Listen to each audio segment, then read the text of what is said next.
Hello, good morning. আজকের ব্লগটা এখান থেকেই শুরু করছি।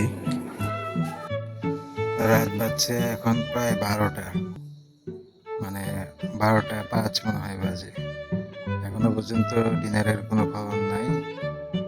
ওনার হাজব্যান্ডকে আগে ভাগে খাইয়ে দিয়েছে, খেয়ে দিয়ে শুয়ে আছে। ওনারা মাঝখানে অন্য কিছু খেয়েছে।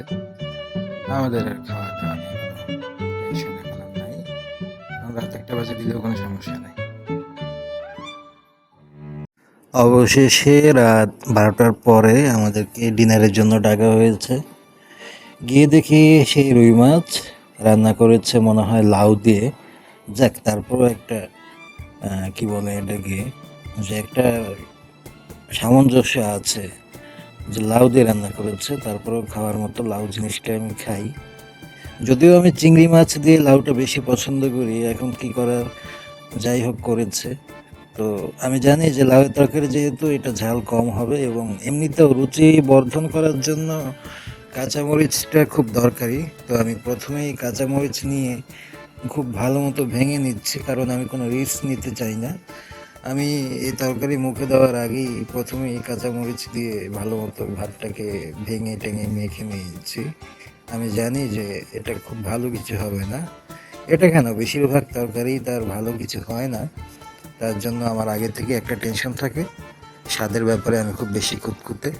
তাই যদি আমার সাধ্যমতো থাকে, আমার হাতের সামনে কাঁচামরিচ থাকে বা এই জাতীয় কিছু থাকে, আমি শুরুতেই সেটা দিয়ে ভালোভাবে এটাকে প্রিপেয়ার করে নিই, খাওয়ার মতো করে নিই। তো আমি প্রথমেই কাঁচামরিচটুকু ভালো মতো ভেঙে নিয়েছি এবং খুঁজছি যে আরও কাঁচামরিচ পাওয়া যায় কিনা, কিন্তু না, সামনে 2টা ছিল, ওই 2টাই আমি নিয়ে নিয়েছি। কারণ জানে যে সামনে 10টা দিলে 10টাই আমি খেয়ে ফেলবো, ওই জন্য আমাকে কম কম দেয়, গুনে গুনে দেয়। আর যদি কাঁচামরিচের দাম বাজারে অনেক সস্তা থাকে তখন বেশি দেয়। আর তাছাড়া নর্মালি যদি বেশি থাকে কাঁচামরিচের দাম, তখন গুনে গুনে 2টা বা 3টা দেয়। এটা আমি বুঝি, না বললেও বুঝি, সব কিছু তো আর বলতে হয় না। তো এরপরে যখন ডাল আসলো, আমি আসলে কোনো কিছু চিন্তা করে বা ভেবে নেইনি, কারণ অনেক সময় এরকম হয় ডাল নষ্ট থাকে। তো ডাল যখন দিল আমি নিলাম, নেওয়ার পরে আমার কাছে অনেক টক লাগছে ডালটা। আমি আব্বুকে বারবার জিজ্ঞেস করছিলাম এই ডালে কি কিছু দেওয়া হয়েছে নাকি এটা এমনিতেই টক। আমার সন্দেহ হচ্ছিল যে ডালটা মনে হয় কোনোভাবে পচে গেছে বা গন্ধ হয়ে গেছে, কিন্তু কোনো গন্ধ পাচ্ছি না, কিন্তু মুখে দেওয়ার পরে আমার কাছে প্রতিবার টক টক লাগছে। এরপরে আমি আবার চেক করলাম, চেক করে আব্বুকে জিজ্ঞেস করছি বারবার যে ডালটাকে কিছু দেওয়া হয়েছে।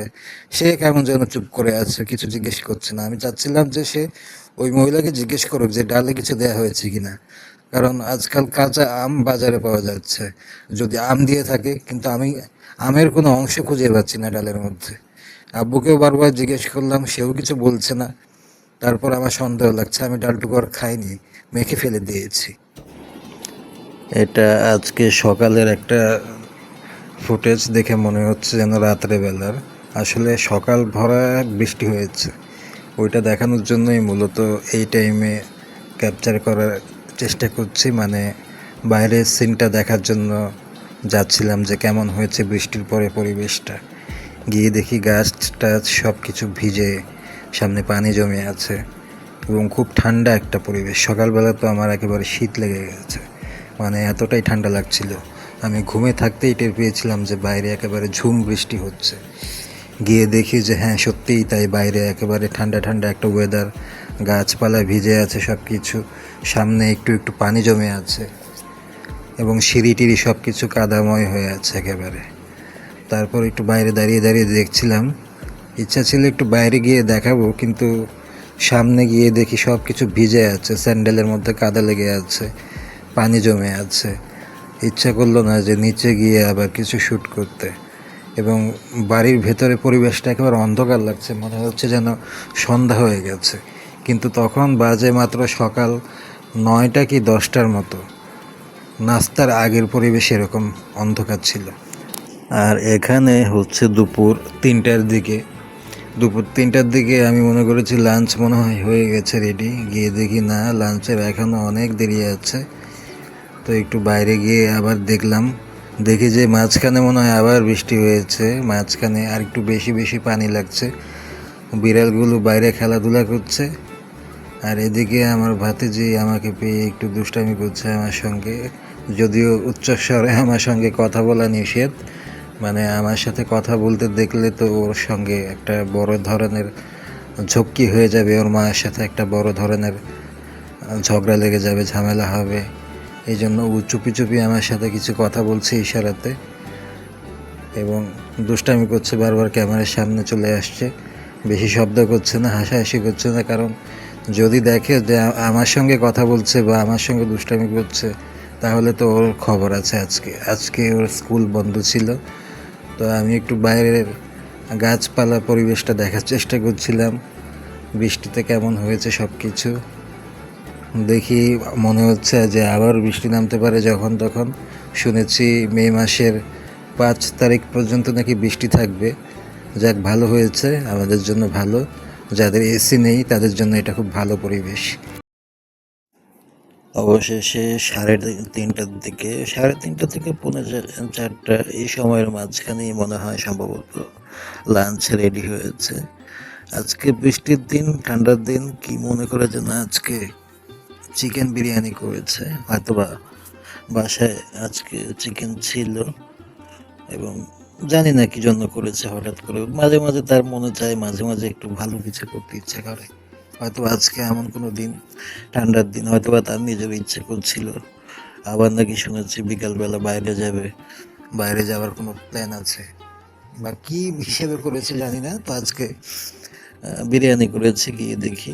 এই জন্য হয়তো আজকে আরও দেরি হয়েছে। আসলে নর্মালি রান্না করলেও এর চাইতে অনেক বেশি দেরিই হয়। 3:30, 4:45, কিছুদিন 4টা, কিছুদিন 4:15। তো সেই হিসাবে আজকে যেহেতু একটু স্পেশাল কিছু করেছে, আজকে ওই হিসেবে অত বেশি লেট হয়নি। আজকে 3:30টার পরেই দিয়েছে। তো আবার একটা আজকে ভাগ্য খুবই ভালো মনে হচ্ছে, কারণ সঙ্গে কাঁচামরিচ, পেঁয়াজ, শসা সব কিছু দিয়েছে, শুধু লেবুটা দেয়নি। লেবুটা কি ছিল নাকি দিতে মনে নাই জানি না, তো দেয়া হয়নি। যাক, তারপরেও কাজ চলে। কাঁচামরিচ আরও 5-6টা হলে ভালো হতো। শসা দিয়েছে, যাক, কাজ চলে যাচ্ছে, মোটামুটি খারাপ না। মাংসের পরিমাণ যেমনই হোক না কেন, হাজার হলো বিরিয়ানির গন্ধটা আছে। মনে হয় ওই যে দোকানের যে প্যাকেট পাওয়া যায় বিরিয়ানি মশলা, ওইটা দিয়ে রান্না করেছে। গন্ধে মনে হচ্ছে চালটা মনে হচ্ছে অরিজিনাল পোলাও চালে ছিল, গন্ধে মনে হচ্ছে। টেস্ট ওয়াইজ খুব খারাপ হয়নি, ভালোই হয়েছে মোটামুটি।